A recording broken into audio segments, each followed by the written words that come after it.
नमस्कार दोस्तों, कैसे हो आप सब लोग। मेरे YouTube channel story telling by BK में आप सबका स्वागत है।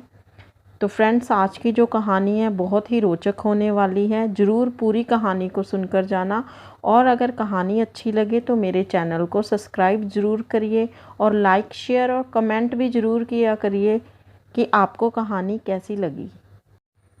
श्रीनगर में एक बहुत अमीर सौदागर रहता था। उसके पास हर प्रकार के सुख की सामग्री थी, परंतु उसे एक बात का बड़ा दुख था। उसका एक ही पुत्र था और वह भी महामूर्ख। सौदागर यह सोच सोच कर कि उसका नालायक बेटा उसके कमाए हुए धन का नाश करेगा, अत्यंत चिंतित रहता था।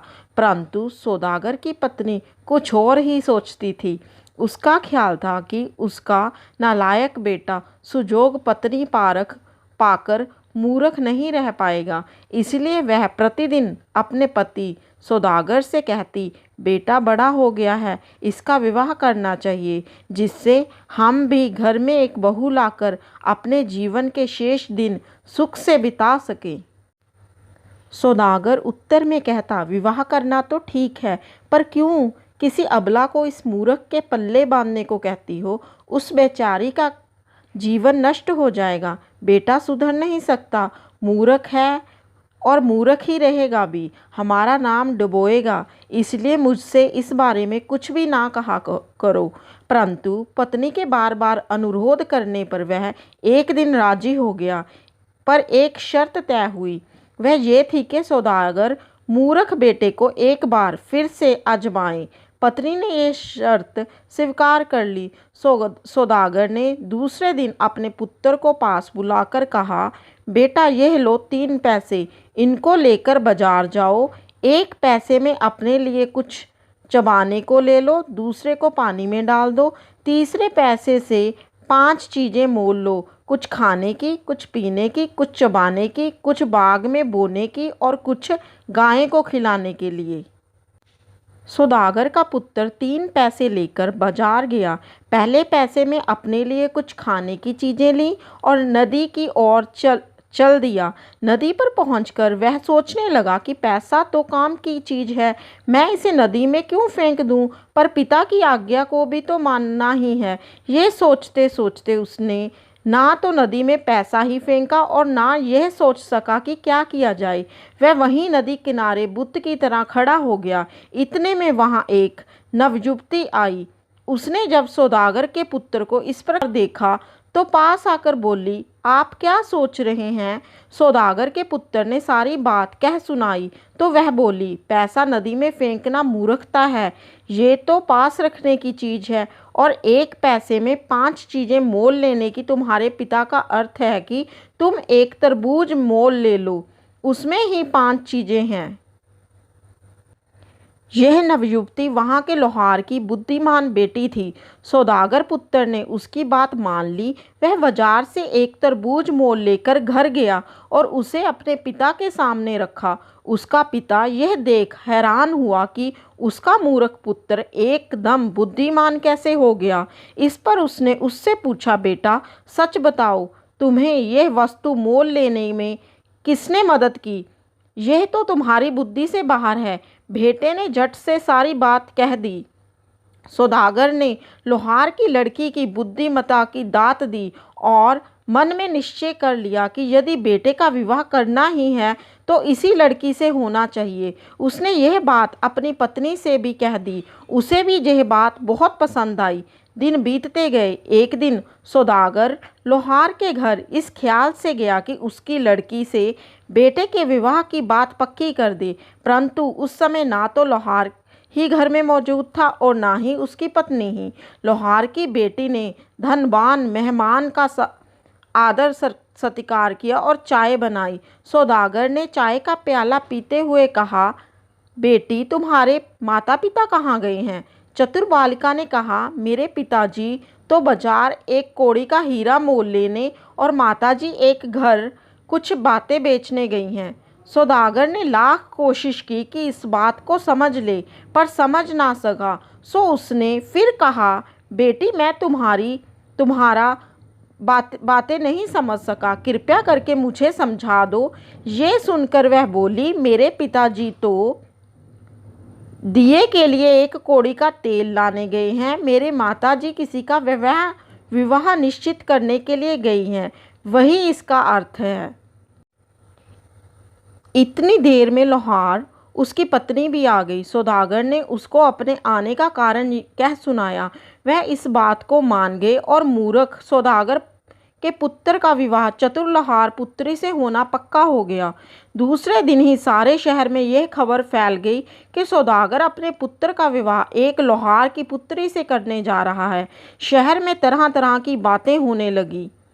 बहुत से दुष्टों को जलन भी हुई कि एक गरीब बाप की बेटी बड़े सौदागर की बहू हो जाएगी। कुछ लोग तो इसको सहन ना कर सके और एक दिन सौदागर पुत्र से जाकर बोले, देखो जी, तुम अमीर हो, इस पत्नी से जो तुम जानते हो गरीब बाप की बेटी है, तुम दुख पाओ, इसलिए उसे काबू में रखने के लिए उसकी प्रति रात जूतों से मरम्मत करते रहना, नहीं तो अंत से वह सिर पर सवार हो जाएगी। मित्रों की यह बात उस मूर्ख ने मान ली।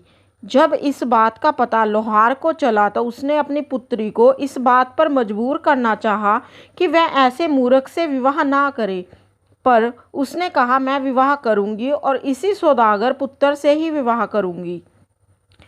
फिर समझाकर बोली, आप कोई चिंता ना करें, वह जो कुछ कहता है वैसा कभी नहीं होगा और मैं अपनी बुद्धि से सबके जीवन को सुखी बना दूंगी। कुछ दिनों के बाद बड़ी धूमधाम के साथ विवाह रचा गया।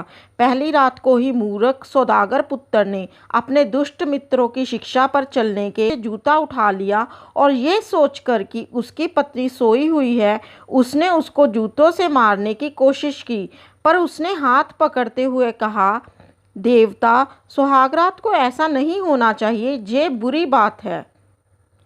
उसका पति सौदागर पुत्र मान गया। इस प्रकार वह प्रति रात उसको कुछ न कुछ कहकर टालती रहती। 7 दिन के बाद बहू अपने मायके चली गई। यार लोगों को जब सौदागर पुत्र से पता चला कि उसने उसके कहने पर अमल नहीं किया तो बोले, तुम तो डरपोक ही निकले। अब देखना तुम्हारी बीबी तुमको कैसा नाच नचाएगी। बहू तो मायके आ गई और उधर सौदागर ने अपने पुत्र को बहुत सा धन माल, नौकर चाकर, सवारी इत्यादि देकर बाहर के देश में व्यापार करने को भेजा। सौदागर का विचार था कि इससे उसका पुत्र कुछ तजर्बा प्राप्त करेगा। सौदागर पुत्र विदेश जाते हुए एक दिन एक शहर में पहुंचा। वहां उसने एक विशाल महल की एक खिड़की से एक सुंदर युवती को झांकते हुए देखा। महल के चारों ओर एक ऊंची दीवार थी और इसके चारों ओर सेब, नाशपाती और बादाम का एक बड़ा बाग था। उस सुंदर स्त्री ने सौदागर पुत्र को महल में आने का संकेत किया। सौदागर पुत्र महल के अंदर अपना सब नौकर चाकर और माल इत्यादि लेकर गया।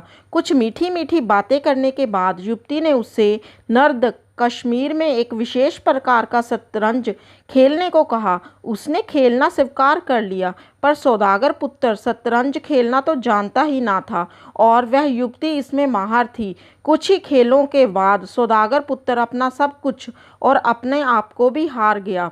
उस युवती ने उसका माल दौलत अपने कोष में जमा करवाया और उसको उसके नौकरों सहित जेल में बंद कर दिया। जेल में उसके साथ बुरा व्यवहार होने लगा और वह बहुत दुबला हो गया। जेल की सलाखों में से उसने एक दिन एक राह चलते को से विनय की कि वह उसकी बात सुन ले। यात्री ने यह कहने पर कि वह श्रीनगर का रहने वाला सौदागर पुत्र है, उसको पत्र ले जाने को कहा। यात्री ने उस पर दया करके उसको कलम, दवात और कागज लाकर दिया और उसने 2 पत्र लिखकर उसको दिए। एक पत्र तो उसने अपने पिता को लिखा, जिसमें उसने सब हाल सच सच लिख दिया, और दूसरा पत्र अपनी पत्नी के लिए, जिसमें उसने लिखा, मैं अब बहुत धनवान हो गया हूँ और अब जल्दी आकर तुम्हें खूब जूते मारूंगा। यात्री दोनों पत्थर लेके विदा हुआ। वह बेचारा अनपढ़ था। शहर में आकर उसने पिता के नाम का पत्र लोहार की लड़की को दिया और उसका पत्र सौदागर को। लोहार की लड़की ने पत्र देखा तो वो बहुत दुखी हुई और झट सौदागर के पास गई। उसने भी अपना पत्र दिखाया। योग बहू ने सौदागर से माल दौलत मांग कर उसी प्रकार शहर से विदेश के लिए प्रस्थान किया और अपना रूप एक सौदागर का बनाकर वह भी उसी महल के पास आई। महल में जाकर उसने उस स्त्री से शतरंज खेलने के लिए ललकारा। युवती ने नौकरों को प्रलोभ देकर उसने अपने पक्ष में पहले ही कर लिया और उस युवती के हर बार जीतने का भेद भी जान लिया। दूसरे दिन उसने शतरंज की सब बाजियां जीतकर उस युवती तक को जीत लिया और उसको अपना कैदी बनाया। उसी क्षण उसने अपने पति को जेल से बाहर निकलवाया और उसके कपड़े बदलवाए, पर वह उसे ना पहचान सका।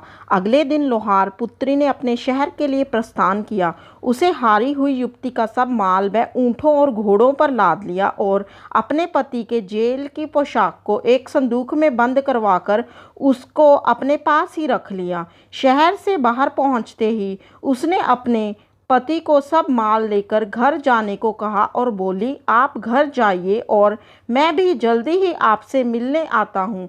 घर लौटने पर सौदागर पुत्र का स्वागत बहुत अच्छी तरह से हुआ। उसके माता पिता के सुख का अंत ना रहा।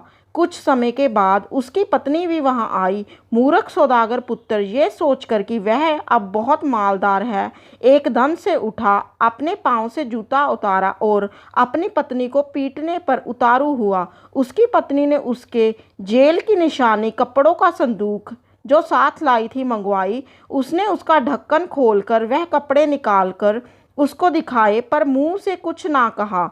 सौदागर पुत्र ये देख कर हैरान हुआ और सब बात समझ गया कि उसने उसको छुड़ाने वाला उसकी बुद्धिमान पत्नी के सिवा और कोई नहीं था। वह बड़ा लज्जित हुआ और उसने अपनी सारी कहानी कह सुनाई और उससे माफ़ी मांग ली। इसके बाद वह दोनों सुखी से जीवन व्यतीत करने लगे। आशा करती हूँ दोस्तों कि आज की कहानी आपको पसंद आई होगी। तो एक बार मैं फिर से कहना चाहती हूँ कि चैनल को ज़रूर सब्सक्राइब करें ताकि आपको आगे भी ऐसी कहानियों के नोटिफिकेशन मिलते रहें।